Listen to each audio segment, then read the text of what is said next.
आई गई राजा फगुनवा में, अधिया आई गई राजा फगुनवा में।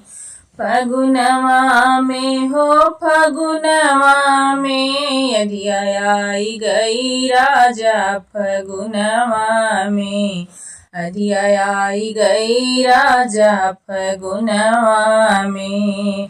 ओही अधिया में सासु मोरी उड़ी गई, ओही अधिया में सासु मोरी उड़ी गई।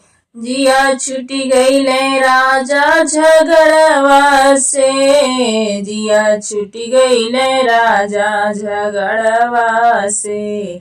अधिया आई गई राजा फगुनवा में, अधिया आई गई राजा फगुनवा में। फगुनवा में हो फगुनवा में, अधिया आई गई राजा फगुनवा में। ओही अधिया में जेठान मोरी उड़ी गई, ओही अधिया में जेठान मोरी उड़ी गई। जिया छुटी गई ले राजा लगवा से, जिया छुटी गई ले राजा लगवा से। अधिया आई गई राजा फगुनवा में, अधिया आई गई राजा फगुनवा में। फगुनवा में हो फगुनवा में, अधिया आई गई राजा फगुनवा में।